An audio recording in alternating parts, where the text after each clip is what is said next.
स्वभाव असतो आणि त्या स्वभावाला कितीही बदलण्याचा प्रयत्न करा, माणसाचा मूळ स्वभाव कधी बदलत नाही. आपल्या गावठीमध्ये भाषेमध्ये सांगायचं झालं, कुत्र्याची शेपटी वाकडी ती कुत्र सुद्धा.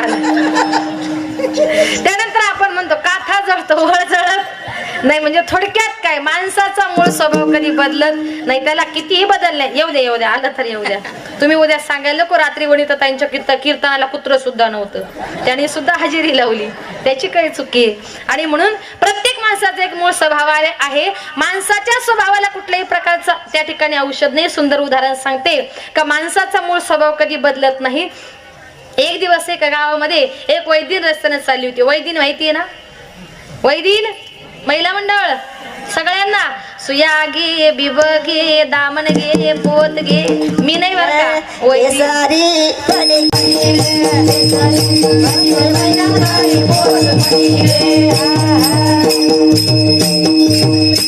अशा प्रकारची रस्त्याने चालली होती. सुया घे, बिब घे, दामन घे.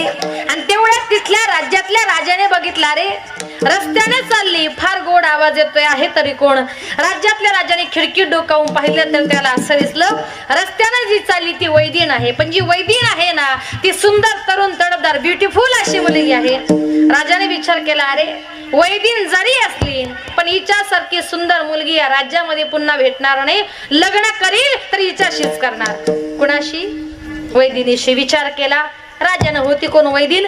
राजा तसाच तिथून उठला आणि तिच्या समोर रस्त्यात आडवा झाला आणि सांगितलं, काय ग, लग्न करतेस का माझ्याशी?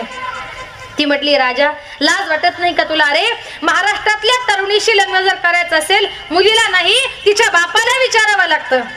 बापाला विचारू म्हणतेस? तसाच राजा तिथून निघाला, तिच्या बापाकडे गेला. सांगितलं, बाबा तुमच्या मुलीबद्दल मला सगळी कल्पना आहे, तुमच्या मुलीशी लग्न करायचा मानस आहे, काय म्हणणं आहे तुमचं? बापाने सांगितलं, मुलगी माझी, संसार माझ्या मुलीला करायचा आहे, जरा मुलीला विचारावं लागेल. राजा म्हटलं, काय हो? मुलगी म्हणते बापाला विचारा, बाप म्हणतो मुलीला विचारा. तुम्हाला काय मी फुटबॉल वाटलो? द्यायचं असेल तर हो म्हणायचं, सरळ नाही म्हणा.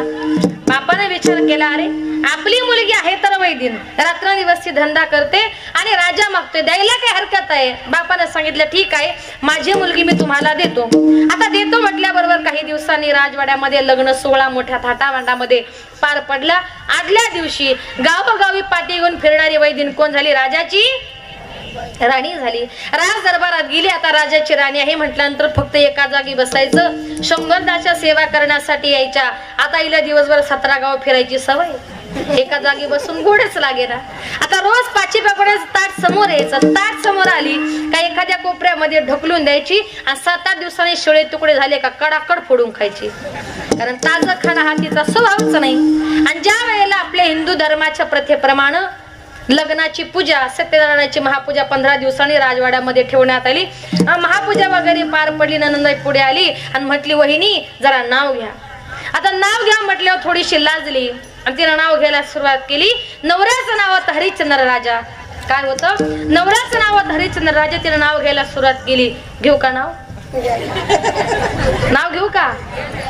तिने नाव घ्यायला सुरुवात केली. पांढऱ्या दुधाची मोमोस आहे, पांढऱ्या दुधाची मोमोस आहे. हरिश्चंद्र राजाची बायको नाव घेते भाकर वाडगे माय. राजाची राणी जरी झाली, भाकरी मागण्याचा स्वभाव गेला का? नाही. आपण जर दुसऱ्याच्या मरणावर टपलं की त्या ठिकाणी आपल्याला सुद्धा मरावं लागतं. दुसऱ्याचं वाईट करायला जाऊ नका. आणि दुसऱ्याचं वाईट करायला गेलं की त्या ठिकाणी आपलं वाईट झाल्याशिवाय राहत नाही. एक सुंदर उदाहरण सांगते. एका गावात 2 जण नवरा बायको राहत होते. त्याच्यामध्ये फक्त याची आई होती. बायको म्हटली, का हो आपण दोघे नवरा बायको, आपल्या पोटी मुलबाळ नाही, बरं तुमच्या एकटीच आहे, बरं या म्हातारीच्या पायी कुठे 4 दिवस गावाला जाता येत नाही, कुठे 4 दिवस मुक्कामी राहता येत नाही, या म्हातारीचा उपयोग तरी काय? तो म्हटला, मग काय करायचं?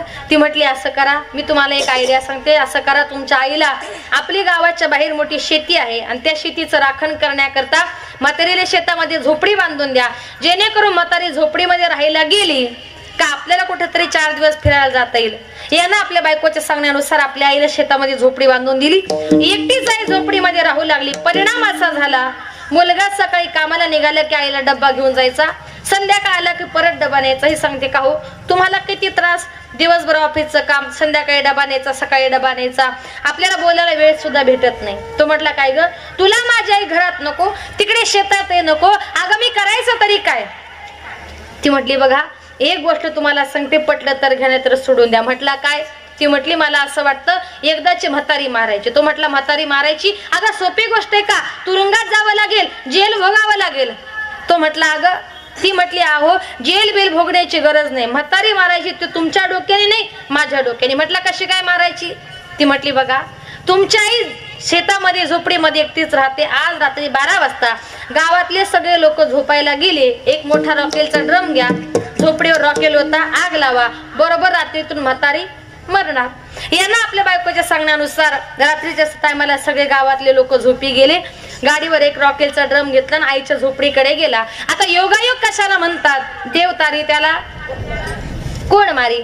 आता योगायोगाने नेमकं तो मुलगा त्या म्हातारीच्या झोपडीजवळ जाणार, तेवढ्यात दुसऱ्या शेतामध्ये गावातल्या गायी आल्यामुळे हाकलण्याकरता म्हातारी शेतामध्ये गेली आणि तेवढ्यात मुलगा झोपडीजवळ गेला. त्याला वाटलं आई झोपडीमध्येच आहे, कुठलाही आवाज न करता याने झोपडीवर रॉकेल ओतलं, आग लावली. तिकडून आईनं बघितलं, ज्या अर्थी माझ्या मुलाने मला मारण्याचा प्रयत्न केला त्या अर्थी हे कारस्थान माझ्या मुलाचं नाही तर माझ्या सुनेचाच असणार. म्हातारी म्हटली सुनबाई अगं मला मारायला बघते ना, आता तू मरते का मी मरते हेच मी बघते. म्हातारी एवढी हुशार. 15 दिवस त्या ठिकाणी गावामध्ये गेली नाही, गावातल्या कुठल्याही माणसाला दिसली नाही. जंगलामध्ये एका झाडावर 15 दिवस म्हातारी बसून राहिली. इकडे मुलानं आई गेली म्हणून सगळ्या नातेवाईकांना फोन केला. म्हातारीचा 10वा 13वा सगळं काही कीर्तन प्रवचन सगळं काही 4-5 लाख रुपये खर्च केला. आणि 15व्या दिवशी ती सुनबाई म्हणते अहो तुमची आई गेली, आता म्हातारीच्या तावडीतून आपण मुक्त झालो. आणि 15व्या दिवशी त्या गावामध्ये चोरी झाली. गावातून चोरांनी जे काही पैसे चोरले नेमके त्या झाडाखाली पैसे मोजण्याकरता जाऊन बसले. आता बसल्यानंतर रात्री 2 वाजता चोर म्हणतो काय रे, या गावातून आपल्याला आज 5 लाख रुपये भेटले, 5 लाखातला पहिला वाटा कोण उचलणार. रात्री 2 वाजता म्हातारी झाडावरून म्हणते याच्यातला पहिला वाटा मी उचलणार. असं म्हटलं चोर तिथं थांबले का, भूत भूत म्हणून जे पळत सुटले. 5च्या 5 लाख रुपये टाकून पळाले. म्हातारी एवढी हुशार, पटकन झाडावरून खाली उतरली, 5 लाखाचं गाठोडं बांधलं, डोक्यावर घेतलं आणि डोक्यावर घेऊन आपल्या घरी आली, दारावर थाप टाकली. मुलगा उठला, दार उघडलं, मुलगा घाबरला. म्हटला काय काय अगं झोपडीला आग लागून तू अचानक स्वर्गामध्ये गेली होती आणि स्वर्गातून परत आली कशी काय. आई म्हटली कसं आहे ना बाळा, स्वर्गातून फार लांबचा प्रवास करून आले, फार दमले, पहिलं प्यायला पाणी दे, नंतर तुला सगळं काही स्वर्गाचं सांगते. म्हातारी किती हुशार. आता मुलानं पाणी दिलं आणि म्हातारी खाली बसली. मुलगा म्हटला काय गाई अगं झोपडीला आग लागून तू अचानक स्वर्गामध्ये गेली आणि स्वर्गातून परत आली कशी काय. आई म्हटली कसं आहे ना बाळा, अरे झोपडीला आग लागून मी स्वर्गात गेले, स्वर्गात गेल्यावर तिथे तुझे वडील भेटले, बाबा भेटले. मग बाबा काय बोलले, बाबांनी सांगितलं माझ्या रामची स्थिती कशी आहे. मी सांगितलं फार वाईट आहे, 2 टायमाचं अन्न सुद्धा खायला भेटत नाही.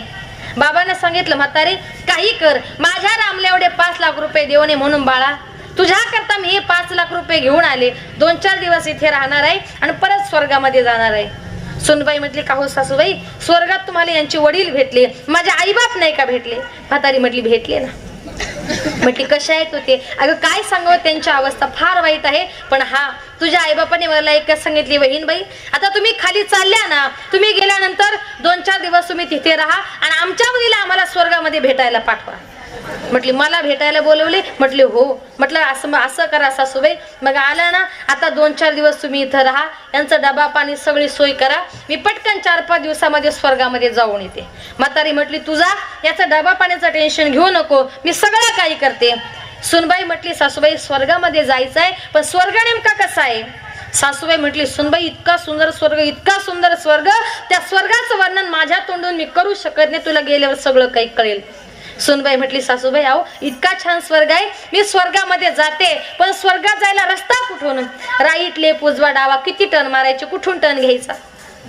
म्हातारी म्हटली सुनबाई एकही टर्न मारायचं नाही, एक साधा सोपन सरळ रस्ता. म्हटली कुठला. झोपडीमध्ये बसायचं, नवऱ्याला आग लावायला सांगायची, कितीही चटके बसले सगळे चटके सहन कर, एकदा का झोपडीचा तुझा धूर झाला का धुराधुराने माणूस वरती जातो, आई बापाला भेटतो, 4 4-5 लाख रुपये घेतो आणि परत खाली येतो. म्हटली सासूबाई सोपा रस्ता आहे, तुम्ही 5 लाख आणली, मी अजून 5 लाख घेऊन येते आणि आई बापाला भेटून सुद्धा येते. झोपडीमध्ये बसली, नवऱ्यानं आग लावली, सगळे चटके सहन केले. जसं का झोपडीचा निजा दूर झाला, जशी धुराधुरानं वरती गेली तशी परत खाली आली का? मारायला कुणाला गेली? मरावं कुणाला लागलं? सुनेला. म्हणून दुसऱ्याचं वाईट करायला गेलं की आपलं वाईट होणारच. अनेकांच्या घाते मानिता संतोष. दुसऱ्याचं वाईट करू नका. भगवान परमात्म्याकडे मागायचं आहे. काय मागा? तुझी चरण सेवा. पांडुरंगा तू कोण बराय म्हणता देवा, तुझ्या चरणाची सेवा केलीच केली, पण माझ्या पूर्वजांनी तुझे उपवास केले, तुझ्या दाराचं रक्षण सुद्धा केलं.